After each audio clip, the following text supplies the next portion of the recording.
prazer imenso voltar a abrir a Palavra de Deus e poder falar sobre um assunto tão importante para nós.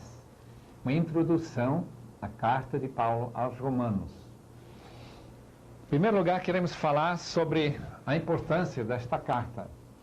Alexandre Suter disse: as epístolas de Paulo são os escritos mais importantes do mundo. Ernst Käsemann, um alemão, que escreveu um comentário importante sobre Romanos, diz: Romanos é o mais importante livro do mundo. E o inglês, Samuel Coleridge, o escritor mais profundo que existe.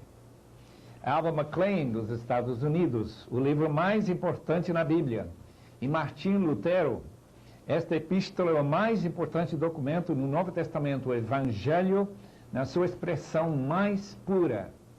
E meu professor Dr. Tenney, Romanos oferece uma visão mais completa e sistemática do coração do cristianismo do que as outras epístolas de Paulo, com a possível exceção de Efésios. De qualquer forma, nós temos aqui diante de nós um livro que tem uma importância na história, tanto da igreja como do mundo, que é ímpar, não tem comparação. Olhando, por exemplo, para a Reforma, lembremos que Lutero procurou o Evangelho para ele sentir realmente a justiça que Deus lhe daria através da morte de Cristo. Ele encontrou a resposta, os anseios do seu coração no livro de Romanos. Em primeiro lugar, queremos abrir a nossa mente para qualquer ideia relacionada com a origem desta carta. Como é que Paulo escreveu, onde que ele estava, quais foram as datas, mais ou menos que idade Paulo tinha e o que levou ele a escrever esta carta. Essas perguntas mais relacionadas com a introdução. Primeiramente, a evidência quanto à autoria de Romanos pelo apóstolo Paulo. A evidência externa é muito forte entre as evidências mais fortes de qualquer livro do Novo Testamento. A primeira referência que nós temos ao fato que Paulo escreveu Romanos, encontramos no cânon de Márcio. Márcio foi aquele herege mais relacionado com o gnosticismo, que negou o Antigo Testamento ser a palavra de Deus, achando que o Deus do Antigo Testamento não é o mesmo Deus do Novo. Mas ele tinha uma lista das cartas de Paulo que ele colocou no seu cânon. 10 epístolas de Paulo, naturalmente ali está Romanos, como também o livro de Lucas. Irineu, Clemente de Alexandria, Tertuliano, todos atribuem esta carta ao apóstolo Paulo. E citações existem numerosas. Estamos pensando, por exemplo, que Inácio, que foi martirizado certo do ano 115 depois de Cristo, Policarpo, que também foi queimado na estaca em Esmirna, viveu entre 69 e 155, Justino Mártir, outro mártir da igreja, 110 a 165, todos citam a carta aos Romanos de Paulo.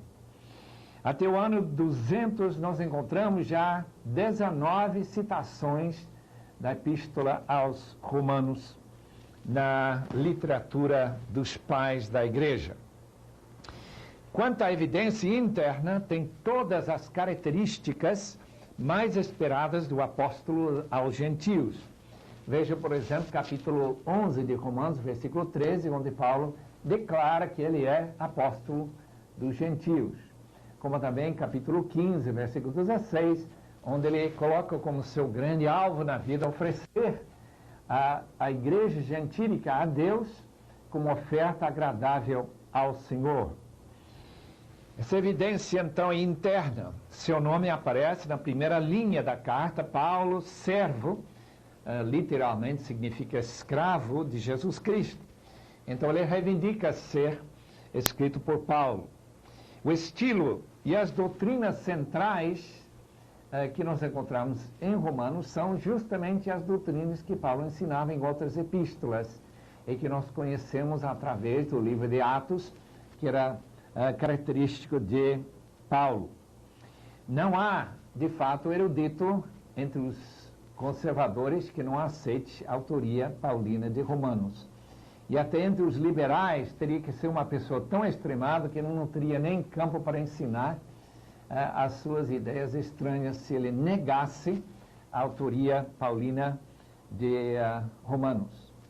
Mas existe um problema nesta carta. O problema é sua integridade, isto é, qual é o conteúdo real desta carta. E o problema existe em torno da inclusão ou exclusão dos capítulos, parte do capítulo 15 e 16. A razão desta dificuldade são os manuscritos que nós encontramos. Ambos os capítulos foram escritos certamente por Paulo, não é uma dificuldade com a autoria paulina desses capítulos 15 e 16. Alguns manuscritos têm capítulo 16, versículos 25 a 27, colocado no fim do capítulo 14. Em outros manuscritos, nós encontramos esses versículos no fim do capítulo 15. Márcio não tem os capítulos 15 e 16 em sua cópia de Romanos. E também, interessantemente, essas 26 saudações no capítulo 16 parecem para nós um pouco estranhos. Numa carta aos Romanos, uma cidade onde Paulo não trabalhou, onde ele não tinha nem visitado ainda, como é que ele tinha tantos amigos naquela cidade? Em capítulo 18, 2 de Atos e 18, 26, encontramos Aquila e Priscila em Éfeso. Mas em Romanos 16, versículo 3, eles estão em Roma. 1 Coríntios 16, versículo 19, também estão em Éfeso. Encontramos também essa referência em capítulo 16 de Romanos a Epeneto. Epeneto, versículo 5 de Romanos 16, é chamado as primícias da Ásia. O que acham, então? Acham estranho, mas muitos acham estranho. E juntamente com o fato que alguns manuscritos não têm esses capítulos na sua cópia de Romanos. Essas epístolas bem antigas. Mas, como há muitas possibilidades e sugestões, entre elas a ideia de que talvez esse fim de Romanos era parte de uma outra carta.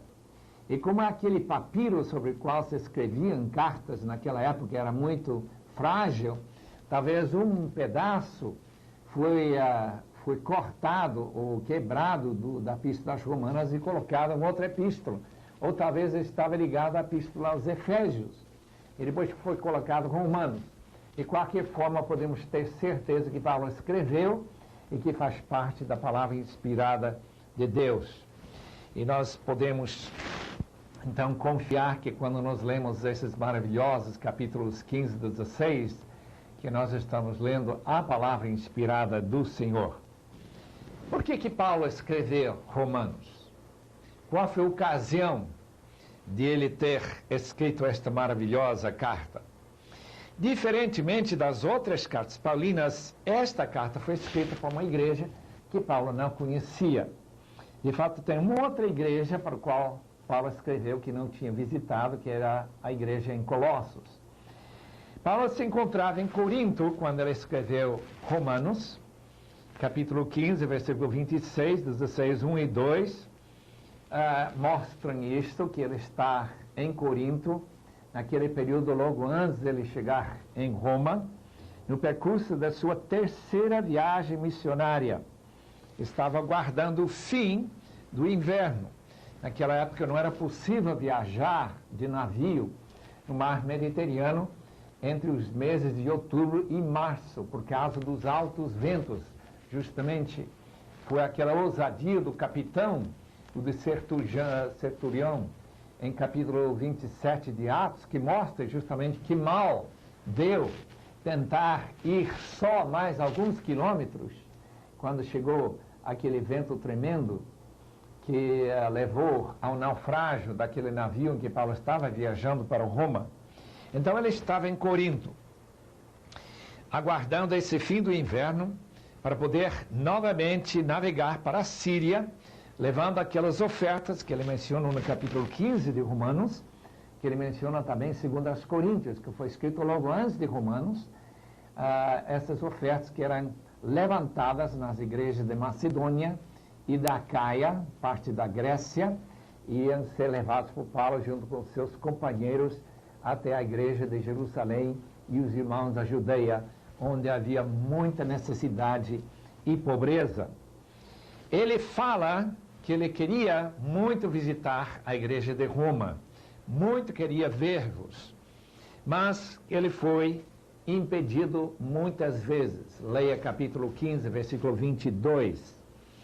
Mas agora, depois de ter trabalhado com aquela região ao leste do Império, ele se sente tranquilo em viajar até Roma para ele poder repartir um dom espiritual.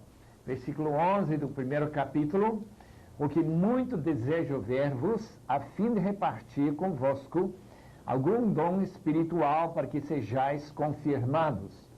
Nós não sabemos muito como Paulo podia conferir um dom espiritual, já que em 1 Coríntios ele mesmo diz que o Espírito Santo distribui como ele quer.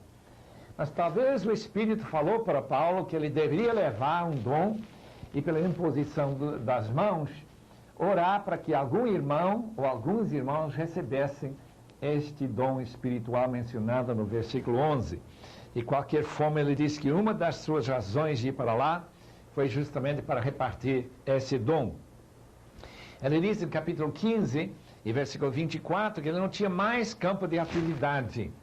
Aqui nós encontramos a metodologia paulina, a metodologia missionária, de pregar o evangelho numa certa região e esperar que a própria igreja espalhasse as boas novas aos campos e às aldeias ao redor. Nós encontramos, por exemplo, em Atos 19, versículos 9 e 10, que quando Paulo estava pregando em Éfeso, toda a Ásia recebeu o evangelho. Eu acho muito importante saber que esta é a metodologia que Paulo endossava.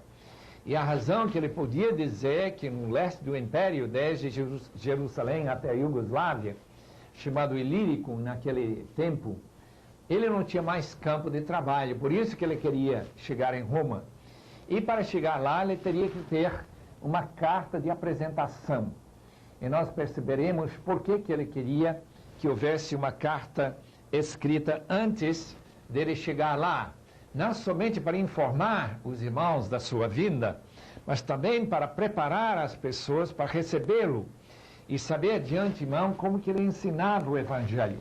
Razão que a carta aos Romanos seja uma carta tão sistemática, a carta que mais tem da teologia paulina de qualquer outra carta. Não é uma carta que resolve problemas como a carta aos Coríntios ou a carta a Colossenses, mas é uma carta em que Paulo está escrevendo para se apresentar. Paulo era um líder que provocava controvérsia. E havia controvérsia em Roma, isso nós sabemos. Nós estaremos explicando isso daqui um pouco, qual foi justamente essa controvérsia dentro das igrejas lá, ou sinagogas de Jerusalém. Seguramente a mão de Deus estava por trás de tudo, para que tenhamos em nossas mãos esta tão preciosa oferta da parte de Deus para nós. Que presente maravilhosa esta carta aos Romanos. Há razões fortes para localizar a data durante o inverno de 57 a 58, quando Paulo estaria em Corinto, e que ele estava sendo hospedado na casa de o irmão Gaio, e que ele estava ajudando aquela igreja. A terceira viagem missionária começou por volta do ano 54 depois de Cristo, e depois de passar alguns anos em Éfeso, passou até Corinto, e a diaconisa Febe, que estava viajando para Roma, e que ele diz no primeiro versículo do capítulo 16 de Romanos, ele queria que os irmãos em Roma recebam aquela diaconisa. e me parece muito provável que ela levou este preciosíssimo documento nas suas mãos até a cidade de Roma. Vamos falar um pouquinho sobre a fundação da igreja em Roma e como estavam as coisas no ano 57 a 58, quando Romanos foi escrito. Quem começou aquela igreja, ninguém sabe. Não há nenhum nome certo. A Igreja Católica gostaria que nós crescêssemos, que foi o discípulo apóstolo de Jesus, Pedro, que recebeu as chaves do reino, que começou a igreja de Roma. E a razão que o Vaticano se coloca em Roma e não uma outra cidade do Império onde poderia ter sido colocado.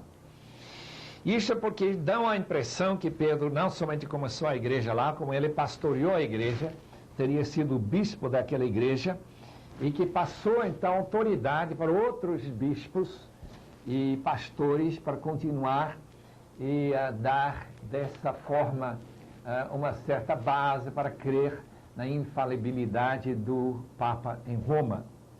Mas de fato nós não temos nenhuma evidência que Pedro fundou a igreja. Aliás, temos muita certeza que ele não começou a igreja lá.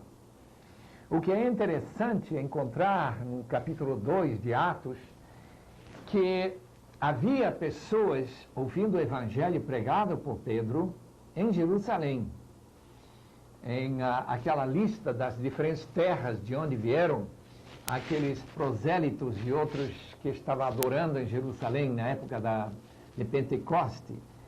Então, com certeza, alguns romanos também se converteram, entre judeus e prosélitos. Então, eles teriam voltado para Roma e começado a pregar o evangelho nas suas sinagogas, falando que o Messias já tinha vindo, que ele tinha morrido pelos pecados, cumprimento de certos textos do Antigo Testamento. Sabemos, por causa de um historiador, e também pelo fato que o capítulo 18 de Atos conta que Cláudio, o imperador, durante aqueles anos, antes que Paulo escreveu Romanos, ele morreu cerca do ano 54 depois de Cristo, aquele imperador tinha expulso os judeus de Roma. Por que ele expulsou aqueles judeus? O historiador romano Suetônio diz que foi por causa de um certo Crestos, C-H-R-E-S-T-O-S, Crestos. Naturalmente, nós não temos absoluta certeza, 100% certeza, que Crestos é Cristo mal escrito. Mas a impressão é muito forte, que a razão dos distúrbios em Roma foi por causa de Cristo. Tal como em outras ocasiões, quando Paulo pregava, houve tantas vezes aqueles alvoroços, pessoas entrando nessas grandes discussões e disputas e até brigas. E isso aconteceu também quando se pregou Jesus, com certeza, em Roma. E o resultado, o imperador diz, se vocês judeus vão brigar assim, ele não se interessou em saber por quê, vocês vão ter que sair da cidade. Então ele assinou um decreto para todos os judeus sair de Roma, cerca do ano 48. Podemos ler isso no capítulo 18 de Atos. E nós encontramos que Áquila e Priscila estavam em Corinto, recém-chegado de Itália, com Priscila, sua mulher, em vista de ter Cláudio decretado que todos os judeus se retirassem de Roma. E Paulo aproximou-se deles lá em Corinto. Então, meus queridos alunos, estudiosos da palavra, saibam que tem fatos históricos que colocam seu imprimatur em cima da própria Bíblia. Com certeza, uma das razões que Paulo escreve da maneira que ele escreve aos Romanos é sabendo que Cláudio tinha decretado que os judeus todos saíssem. Quando Cláudio morreu, no ano 54, naturalmente os judeus, que eram sempre mais virados para comércio, tal como fazem aqui em São Paulo e outras cidades do mundo, eles logo voltaram para Roma e naturalmente queria novamente assumir posto de liderança, mas os gentios já tinham tomado conta das igrejas, e então tinha essa possibilidade de mais controvérsias e mais brigas dentro das igrejas e também das sinagogas em Roma. Nós encontramos então esse grande número de amigos no capítulo 16, que é bem possível que foi escrito justamente para Roma, por causa daquelas pessoas que tinham ido para Corinto e depois voltado para Roma, e que Paulo conhecia na igreja de Corinto e outras igrejas que ele tinha trabalhado antes dele ir para Roma. Lucas menciona a existência dos judeus e prosélitos romanos no dia de Pentecostes, que nós já falamos. Então, no livro de Atos, capítulo 2, versículos 10 e 11, nós encontramos essa possibilidade, então, dos fundadores da igreja em Roma. Com certeza não foi Pedro. Fica também claro pela evidência interna que a composição da igreja de Roma era uma mistura de pessoas que antigamente eram pagãs e não judeus, junto com os judeus. Quer dizer, uma igreja bastante cheia de judeus, mas também a maioria sendo gentios.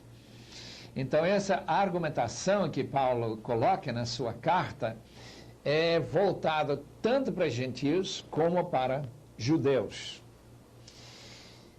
Quanto ao tema de Romanos, queremos sugerir, o tema seria a salvação no Evangelho de Cristo. Evangelho, boas novas sobre Cristo, traz salvação. A ideia básica em Romanos é sobre salvação em Cristo. Tem outros temas abordados em Romanos. Tem, por exemplo, no capítulo 1, versículo 17, a justiça de Deus revelada em Cristo, inclui 4 aspectos que Paulo vai descrever: a fidelidade de Deus, a ira de Deus, a morte expiatória de Cristo para pagar os pecados e a fé. Então, são temas muito seriamente tratados em Romanos. Um outro tema é a bondade de Deus, o seu amor derramado em nossos corações, como nós encontramos no capítulo 5, e também capítulo 8, versículo 35, onde nada pode separar o cristão do amor de Deus, esta bondade. Terceiro tema é a soberania de Deus, que tem um destaque todo especial em Romanos. Capítulo 8, versículo 29, que fala sobre a escolha de Deus, sobre a predestinação, sobre o chamado de Deus. E o plano para todos os crentes ser formados na imagem de Cristo. Mas capítulos 9, 10 e 11, mais ainda, Paulo enfatiza a soberania de Deus. Depois nós temos um quinto tema, a graça de Deus. Jesus Cristo morreu tomando o nosso lugar, capítulo 13, versículo 25, um tema que também tem uma abordagem muito especial em Romanos. E depois nós temos bastante acerca da lei de Deus em Romanos. Paulo está muito preocupado para que os judeus entendam que não é mais necessário guardar essas leis que nós chamamos cerimoniais, guardar festas judaicas, guardar o sábado, aquelas lavagens e purificações e tudo isso. Paulo nega que seja necessário. Jesus Cristo é o fim da lei para aqueles que confiam no Senhor Jesus. Queria agora passar para os meus queridos alunos um esboço de Romanos. Tem várias possibilidades para esboçar esta grande, importantíssima carta. Eu vou dar uma sugestão de como se pode esboçar a carta e, naturalmente, outros comentários sobre aquele, talvez o comentário do F.F. Bruce, da Vida Nova, pode ajudar também. Aqui está. Primeiro, capítulo 1, versículos 1 a 15, saudação e introdução à carta. Versículos 16 e 17 tratam do tema do tema que nós podemos ler, porque não me envergonho do Evangelho, porque é o poder de Deus para a salvação de todo aquele que crê, primeiro de judeus e também de gregos, visto que a justiça de Deus se revela no Evangelho de fé em fé, como está escrito, o justo viverá pela fé. Esse versículo 17 foi o versículo que Deus usou para salvar Martinho Lutero. Capítulo 1, versículo 18 a 3, 20, trata da natureza e consequências do pecado do homem. Paulo está querendo mostrar que o homem é pecador e que tem consequências, especialmente capítulo 2, falando sobre a ira de Deus, que é aumentando todo dia até chegar o dia do Senhor, que será o dia de juízo. Capítulo 3, versículo 21 a 31, o plano de salvação pela justificação pela fé. 3, 21 a 31. O capítulo 4 todo trata do sustento dessa doutrina da justificação, baseado na salvação de Abraão pela fé. Todos os meus ouvintes devem lembrar que capítulo 4 de Romanos trata da salvação de Abraão. E como nós somos filhos na fé de Abraão, Paulo quer usar aquela argumentação que Abraão foi salvo, mesmo sem ter a lei. Capítulo 5, versículos 1 até 21, a implicação da justificação. Se somos justificados pela fé, tem várias implicações. Capítulo 6, primeiro versículo, até o fim do capítulo 8, temos a resposta à primeira objeção, a justificação pela fé.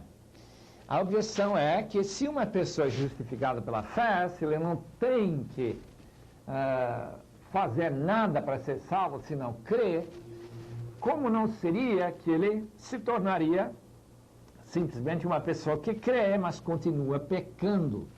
E Paulo então levanta sua resposta e dá uma resposta tremenda a esta ideia tão errada que a pessoa convertida pode continuar vivendo no pecado. Em capítulo 6, versículo 1 a 23, justificação promove a santificação. Se a pessoa realmente entendeu o seu batismo, ele deve ser uma pessoa que procura viver em novidade de vida. Capítulo 7, 1 a 26, a lei não promove o pecado. É o argumento do capítulo 7. Capítulo 8, graça e o Espírito Santo promovem, sim, a santificação. Agora vamos para outra seção, capítulos 9 a 11, que trata de a resposta à segunda objeção, a justificação anula as promessas de Deus. Paulo nunca admitiria que qualquer doutrina anulasse a promessa de Deus. Capítulo 9, versículo 1 a 33, afirma que Deus é soberano. Ele escolhe quem Ele quer. Capítulo 10, o zelo de Israel levou Israel a procurar a justificação sem procurá-la pela fé, procurou erradamente. Então é o erro de Israel. Capítulo 11, versículos 1 a 36, o futuro de Israel. Nesse grande capítulo, Paulo afirma que Israel será novamente inserido naquela oliveira que Deus está cultivando desde o começo da história e que vai terminar quando Cristo volta. Capítulos 12 até 16 são exortações práticas para a igreja de Roma. Em primeiro lugar, capítulo 12, 1 até 21, devem servir a Deus com os dons em amor. Uma ênfase muito grande sobre o amor e aquele sacrifício dos seus corpos, essa modificação de sua mente para poder servir a Deus com os dons. Capítulo 13, 1 a 14, submissão ao Estado e também o amor ao próximo. E capítulo 14, versículos 1 a 23, a responsabilidade pessoal perante Deus. Capítulo 15, 1 a 14, Cristo, nosso exemplo, aquele que cumpre as promessas a Israel, como também aos gentios. Capítulo 15, versículos 15 a 33, os planos missionários de Paulo. Como ele espera chegar até a Espanha para poder falar do evangelho aos espanhóis, isto é, aos romanos que moravam lá na Espanha. E finalmente, capítulo 16, 1 a 27, saudações e a doxologia final do livro aos romanos.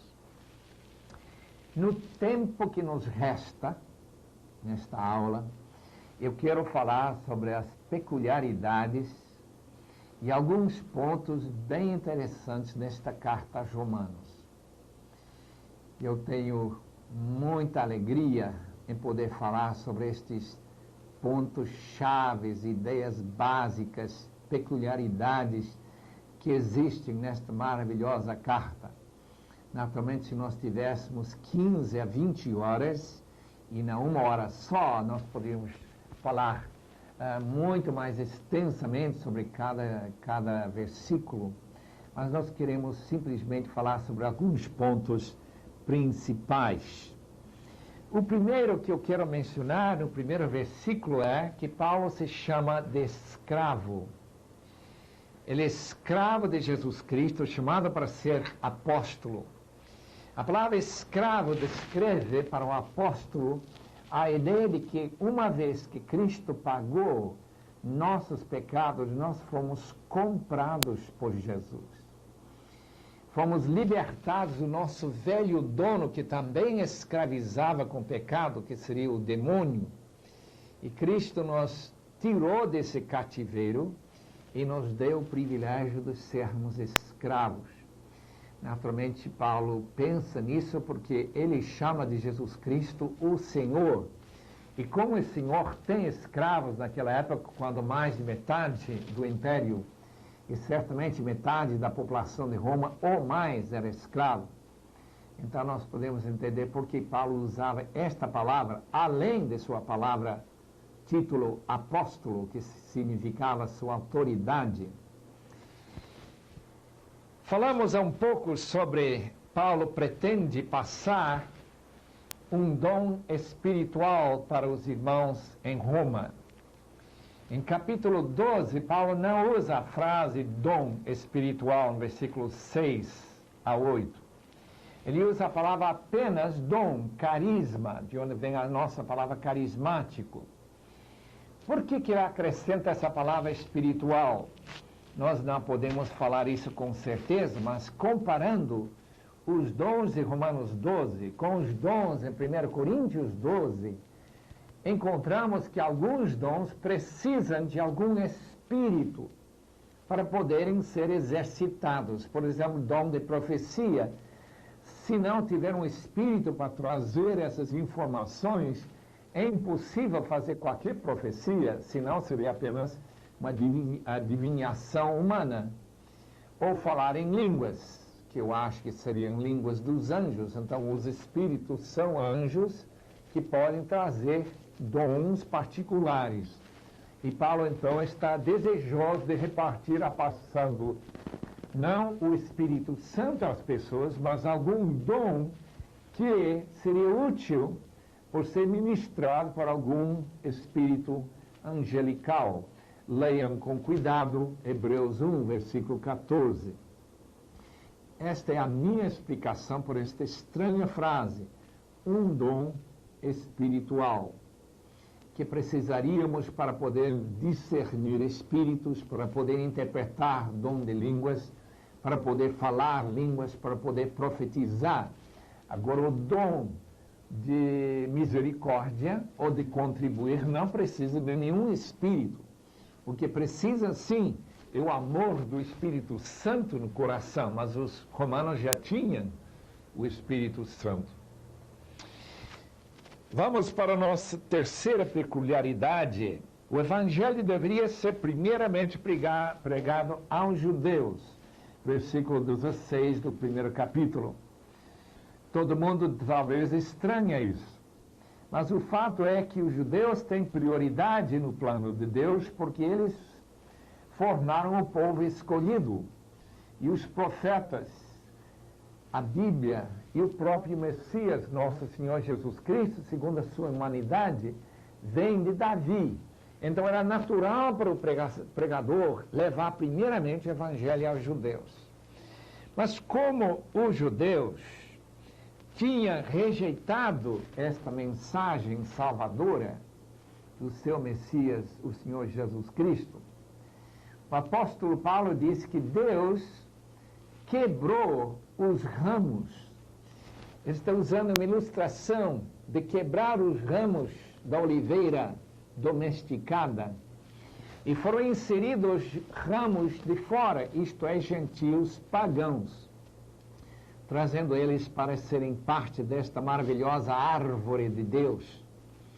Agora, isso não quer dizer, segundo Paulo ensina, que Israel será sempre rejeitada por Deus.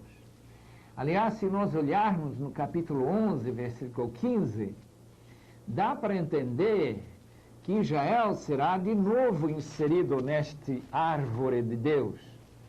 E que quando Israel for restaurado, isso seria o sinal da segunda vinda de Cristo.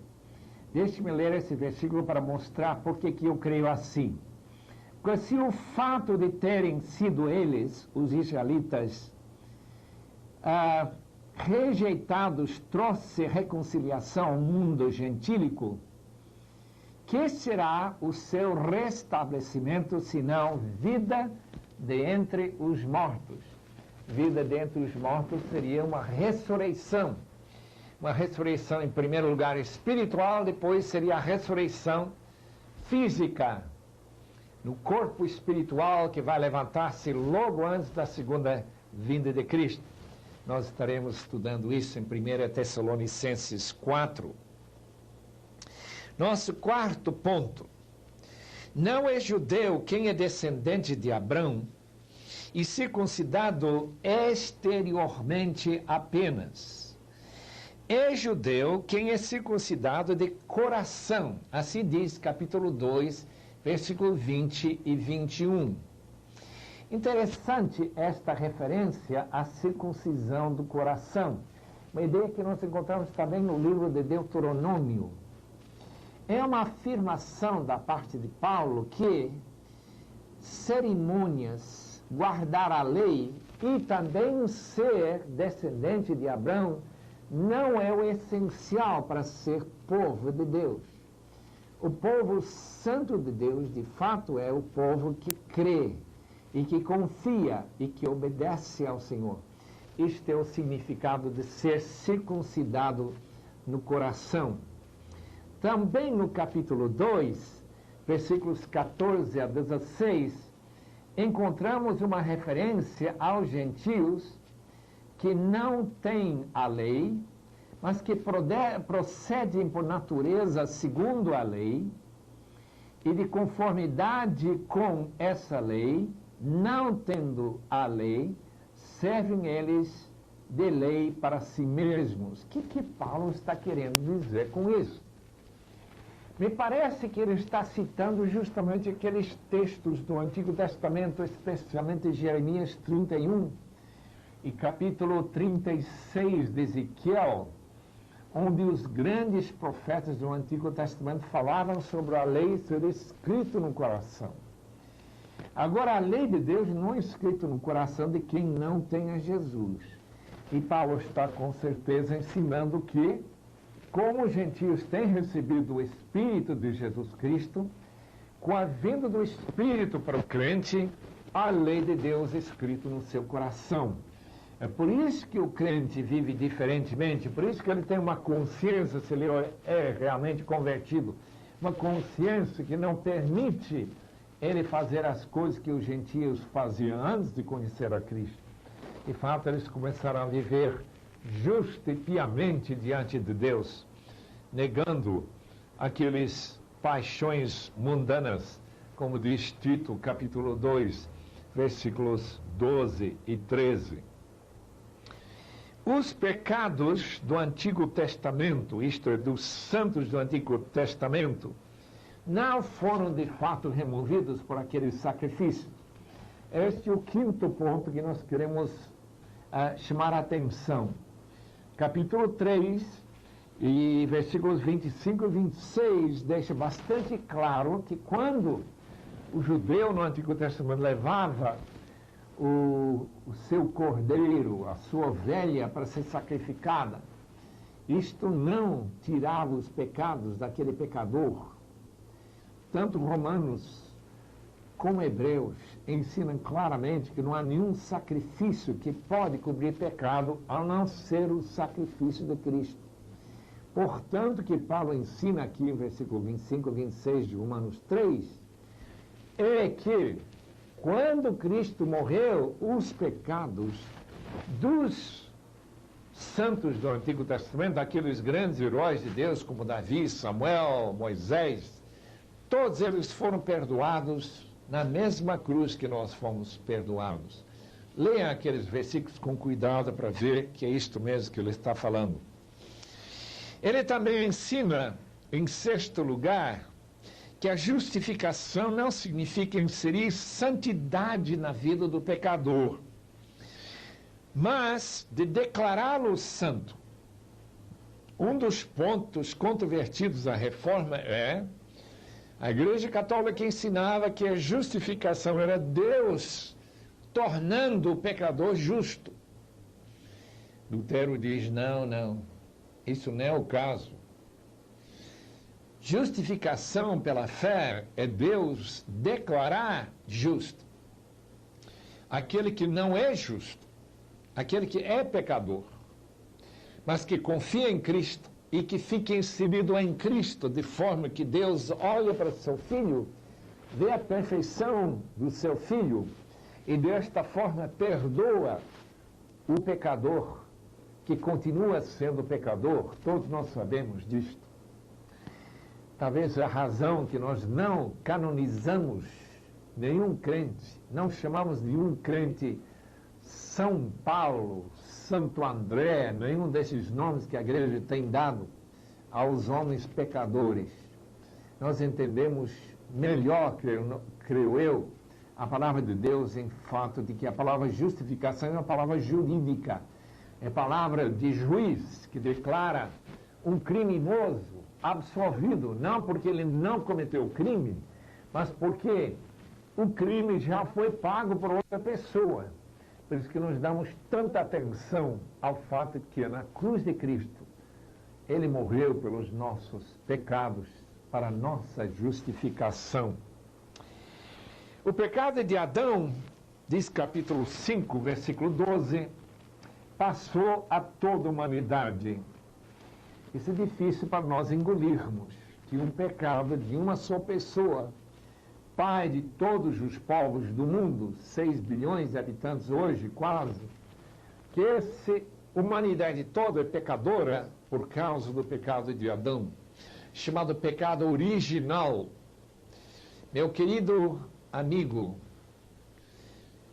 estudante da palavra, todos somos pecadores por causa de Adão, por ele ter desobedecido. É por isso que nós nascemos pecadores, antes mesmo de nascer, éramos pecadores. Mesmo uma criança mortada precisa da graça de Deus para tirar os seus pecados, para que ele possa conhecer a graça divina. Outra coisa interessante, o batismo, segundo Paulo ensina, capítulo 6, versículos 1 a 7, significa uma união com Cristo.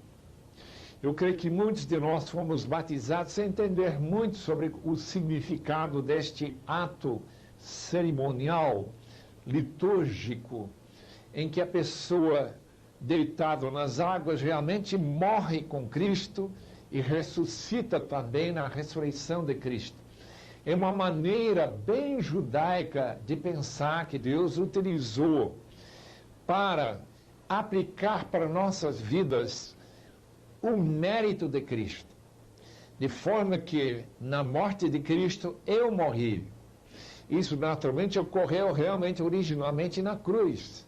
Mas quando eu morro simbolicamente no batismo, quando eu ressuscito dessas águas, eu ressuscito em novidade da vida, diz capítulo 6 de Romanos.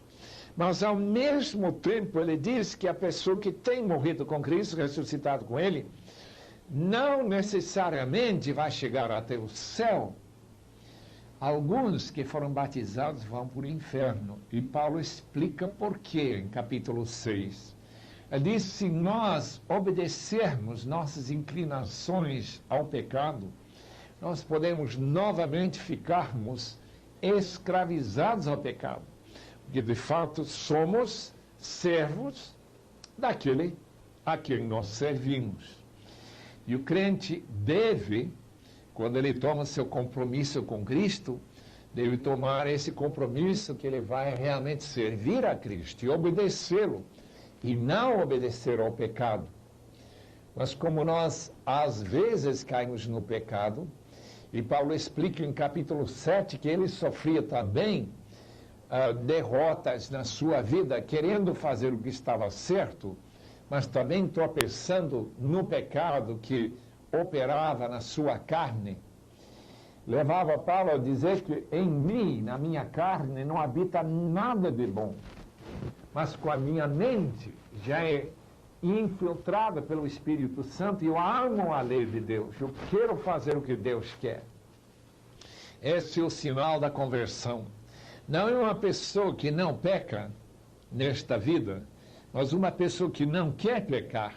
E quem lê o capítulo 7 de Romanos vai ver claramente que a lei não ajudou Paulo, mas que ajuda Paulo é o Espírito. E quando ele diz, desespero, quem me livrará deste pecado da morte, este corpo da morte? Ele diz, graças ao Senhor Jesus Cristo. E todos nós que nos convertemos dizemos a mesma coisa. Em nono lugar, a morte de Cristo nos livra da obrigação de guardar a lei. Capítulo 7, versículos 1 a 6, usando a ilustração do casamento. Tal como quando marido e mulher ainda estão vivos, a mulher tem obrigação a manter-se pura de qualquer contato com outro homem, a não ser seu próprio marido. É o caso do Israel junto à lei. Mas uma vez que Cristo morreu, o significado do capítulo 7, 1 a 6 é que a lei não é mais obrigatória para o crente guardar. Isto é a lei cerimonial. Em 10º lugar, nós gostaríamos de falar que a lei não presta menor auxílio para a santificação. Nós encontramos no capítulo 7, versículos 7 a 25. Paulo era uma pessoa totalmente comprometida com a lei.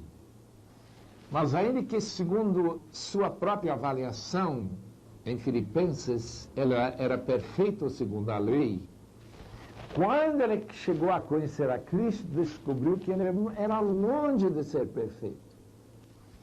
Ele tinha pensamentos errados. O fariseu, como Paulo era uma pessoa que cuidava muito de sua vida externa, de aparências, da máscara. Mas Jesus chamou dos fariseus de hipócritas, porque o problema está no coração. Aquilo que a gente ama, já que o primeiro mandamento é amar ao Senhor Deus de todo o coração. E não ter inveja. Paulo diz que ele tinha inveja, cobiça. Então esse pecado ele descobriu, também estava no Antigo Testamento. Em 11º lugar, Paulo afirma que não há nenhuma condenação para aqueles que estão em Cristo. Romanos 8, versículo 1. Que maravilha não ter que pensar na culpa e pagar nem em purgatório, nem no inferno, a culpa que nós realmente granjeamos quando nós pecamos. Graças a Deus que essa condenação já foi levada por Cristo. Mas novamente Paulo volta a explicar que a morte de Cristo não foi apenas para tirar a culpa nossa, mas é para que nós vivamos, diz versículo 4, uma vida justa. E que nós não nos inclinemos para o pecado, porque o inclino para o pecado, o desejo do pecado, é sinal de uma pessoa que não está em Cristo. Se alguém está em Cristo e Cristo nele, ele vai amar a justiça, ele vai odiar o pecado, ele vai sentir mal quando ele tropeça. Nós queremos também falar um pouquinho sobre a esperança que o crente tem para o futuro, que nós encontramos em Romanos 8. Uma esperança de que toda a criação, de alguma forma, está amaldiçoada, aguardando a revelação dos filhos de Deus quando Cristo voltar. Isto é, revelar os filhos de Deus em sua glória, com seus corpos ressurretos e transformados. Já que os vivos aqui na terra, quando Cristo voltar, serão transformados para ter um corpo, chamado corpo espiritual, que vai perdurar para sempre. Em terceiro lugar, teremos assim a oportunidade agora de falar sobre a segurança do crente. Qual é a certeza que o crente tem que ele não vai tropeçar e cair no pecado e perder a salvação? Isso é explicado muito bem nos últimos versículos do capítulo 8, quando ele diz que nada pode nos separar do amor de Deus. Paulo tinha tantas provas desse amor. E esse amor, durante a vida, vai confirmando cada vez mais que ele é um filho garantido e que ele foi adotado por Deus através de Jesus Cristo e que a possibilidade de Satanás, ou as forças do mal, ou a morte, ou o medo, ou a vida, ou qualquer coisa, poder separar do amor de Cristo, ele acha impossível, desconta qualquer possibilidade disso acontecer. Em 9:15, Paulo explica que a escolha de Deus, quando ele escolhe as pessoas, como o caso de Jacó, e não escolher Esaú, que era o primeiro nascido, é um direito que o Senhor tem. Ele até tem direito de endurecer o coração de Faraó, especialmente quando Faraó já toma a primeira decisão de se endurecer. Então, Deus confirma: você quer ser duro? Eu vou endurecer o seu coração. Então, a Bíblia explica de duas maneiras a perda das pessoas que vão para o inferno. Eles tomam decisões e também Deus escolhe. As decisões que nós tomamos, nós encontramos que Deus aguenta com muita paciência, mesmo oferecendo-nos a sua salvação. Mas, finalmente, Deus, às vezes, condena pessoas até vivas. E nós queremos tocar nisto em outros textos. Caso de Esaú, que foi um homem profano, diz capítulo 12 de Hebreus. A rejeição de Israel não é arbitrária.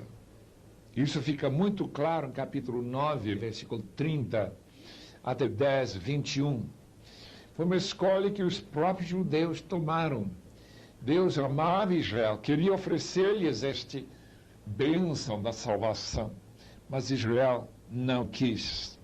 Mas mesmo assim, Deus, em sua graça, manteve um remanescente. Remanescente significa um grupo escolhido dentro de Israel. Veja lá capítulo 11, versículos 1 a 6.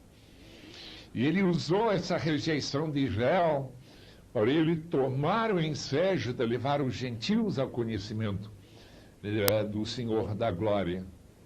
E assim nós estamos sendo incluídos aqui.